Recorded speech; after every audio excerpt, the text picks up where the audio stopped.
Let's talk about Jaylen Watson getting AFC Player of the Week, talk a little bit more about Willie Gay's suspension, and the next man up, the Chiefs signing a new defensive end to their practice squad, and talk about a scenario that could play out for another defensive end that I really hope does not happen, and much freaking more. But first, how about those? What's up, guys? My name is Cole, aka Mr. Clean's red-bearded brother, and I do daily news about the Kansas City Chiefs, so make sure to sub if you're new, hit that like button if you think the Chiefs are going to get a dub on Sunday against the Colts, and let's get into this video. I have some notes right here, and first up is Jaylen Watson being named AFC's Defensive Player of the Week. This man is a freaking legend. The 7th round pick that when he got a call, by the way, from the Chiefs for the draft, he ended up getting out of his car and sprinting down the street. His parents look out the window and they're like, what is he doing?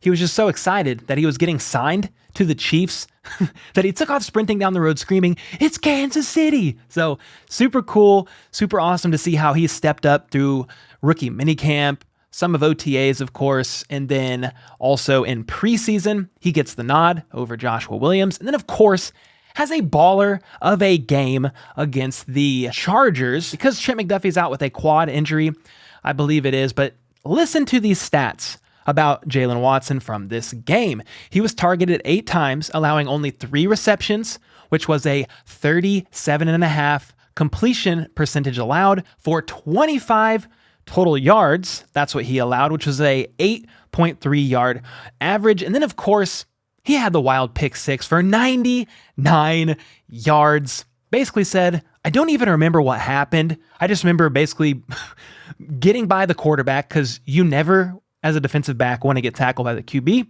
Next thing I know, I'm in the end zone. So freaking awesome. And get this, he had a 6.8 passer rating allowed.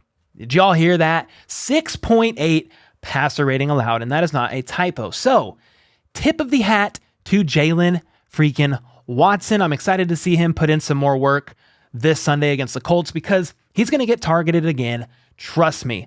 Next up, we have an injury report. Speaking of the Colts, who we play this Sunday. And so I just want to talk about a few players that stand out to me on the injury report from both teams. The only ones that I find worth noticing is those who either did not participate or had limited participation. And that was McCole Hardman with that heel injury that he sustained in the game against the Chargers. So yeah, his heel is definitely bothering him. Coach Reed during his presser today did not really talk about him, but 2 players he did talk about was kicker Harrison Butker, who's still dealing with swelling in the ankle, and then Mike Dana with this calf injury that's going on. Both Butker and Dana did not participate, and I don't anticipate seeing them in this Sunday's game, though I could be wrong. And then as far as the Colts injury report goes, there's a handful of people on here, but 3 limited participants. That's wide receiver Michael Pittman Jr., defensive tackle DeForest Buckner, defensive end Yannick Ngakoue. It's a hard name to say. Every time I read it, it's hard. Anyway,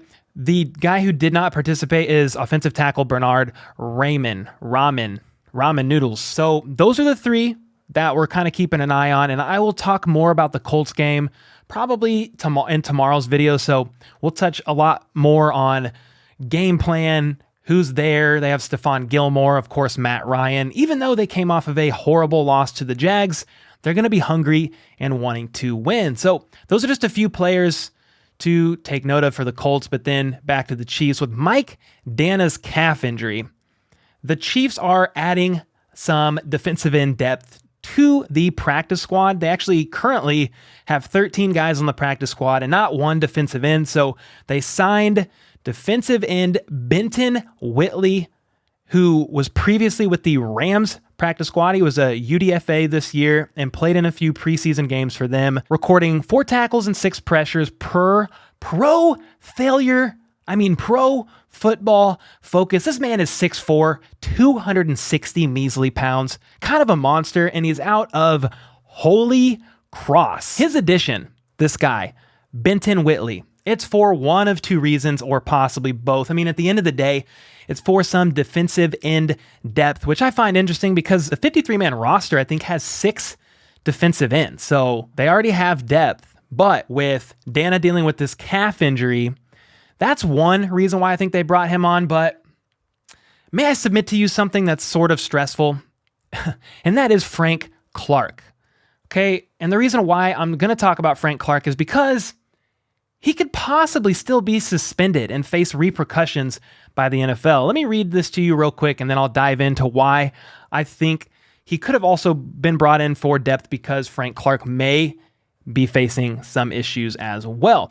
This is per Matt Derrick of Chiefs Digest. He says, Chiefs defensive end Frank Clark entered a plea of no contest on Thursday. This was September 8th, by the way, so a couple weeks ago, to a pair of misdemeanor gun charges in Los Angeles, resolving a legal issue looming over him for more than a year. Clark was given a year of informal probation in order to perform 40 hours of community service, according to CBS Los Angeles. He is due back in court on March 29th of 2023 to confirm he's fulfilled the terms of the sentence. Clark previously hosted 4 free youth football camps as requested by the judge overseeing the case, according to the KC Star. The no contest plea to 2 counts of misdemeanor possession of an assault weapon resolves 2 arrests for Clark in March and June.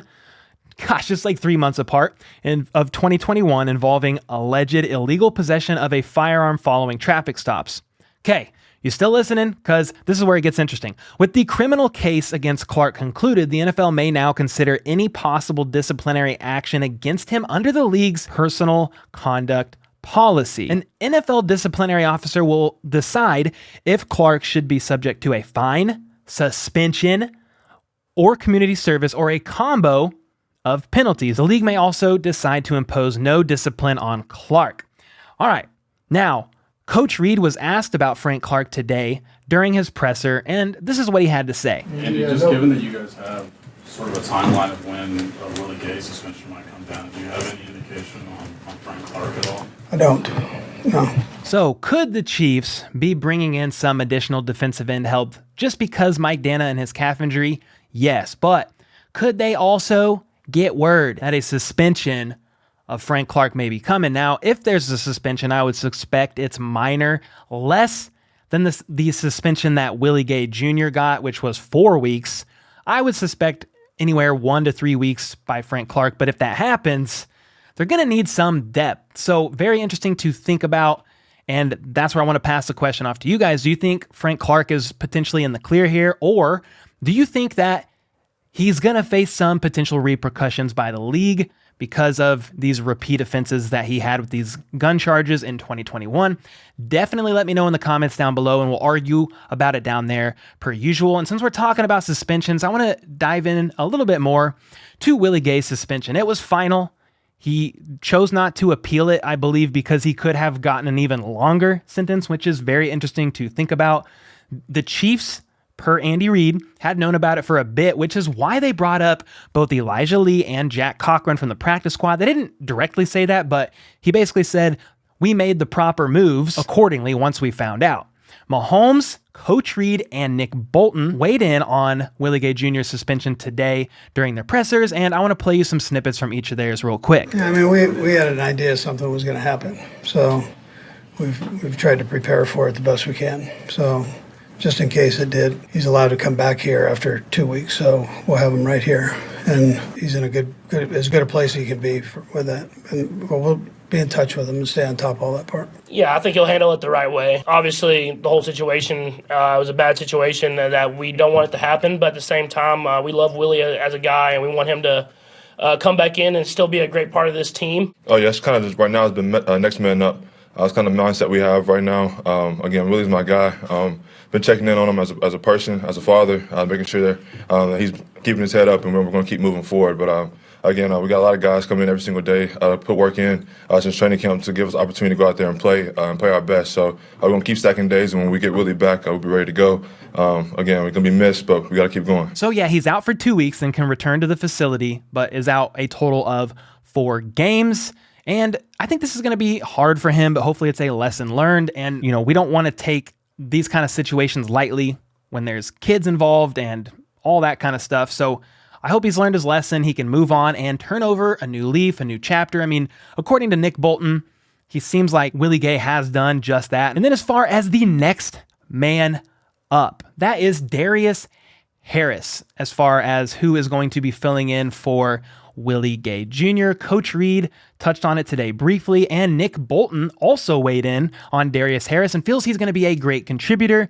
But there will also be 10 other guys out there on the defense to help this man out. Going back to training camp and OTAs, he's been here for a while now. He knows the scheme like the back part of his hand. It's kind of similar to me.